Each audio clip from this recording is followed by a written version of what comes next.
In a narrow cobblestone alley of a small town in Provence, France, where quaint houses with red-tiled roofs nestled among blooming lavender fields, a sleek black cat lay curled up against an old stone wall. Its glossy black fur was streaked with mud, and its golden eyes gleamed with a mix of fear and hope.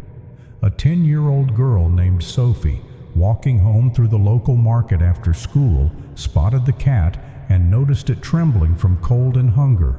Without hesitation, she opened her backpack, pulled out the leftover half of a croissant from her breakfast, and placed it before the cat.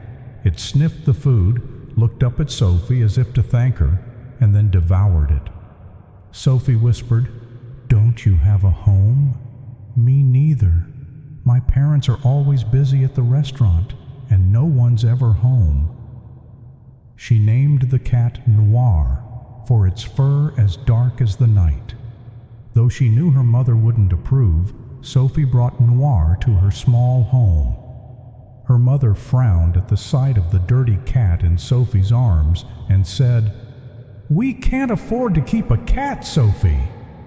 But Sophie cried and pleaded until her mother relented, allowing Noir to stay on the condition that Sophie care for it herself. Noir quickly became Sophie's closest friend. Every evening, while her parents were busy at the restaurant with no time to talk, Sophie sat by the window overlooking the lavender fields, holding Noir in her lap, sharing her dreams. "I want to grow up to be an artist, to paint the whole world, so no one feels as lonely as I do."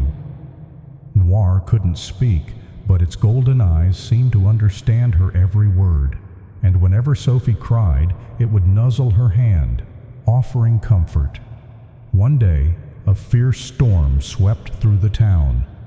Rain poured down, and the wind howled through the cobblestone streets.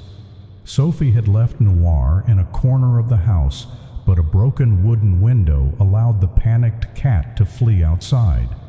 When Sophie returned from school and found Noir gone, she was devastated. She ran through the town in the pouring rain, calling out for Noir, her tears mixing with the raindrops. After hours of searching, she found Noir in an alley near the old church, trapped under a heavy wooden plank. The cat was soaked and weak, but still meowed faintly when it saw her. Sophie scooped Noir into her arms, sobbing, "Don't leave me, Noir. You're all I have." Sophie rushed Noir to the town's veterinarian, who said the cat was badly injured and needed surgery, but the cost was high. Sophie had no money, and her parents refused to pay, saying, "It's just a cat." Determined, Sophie used all the savings she had been collecting to buy a professional paint set, her long-cherished dream, to save Noir. The surgery was successful, but Noir needed time to recover. Sophie cared for it tirelessly, feeding it, changing its bandages, and singing lullabies by the warm fireplace. She no longer dreamed of the paint set, realizing Noir was worth more than any possession. A year later, Noir was healthy again, its black fur gleaming under the Provence sun. Sophie had changed too, growing stronger and learning to face her loneliness while finding joy in caring for Noir.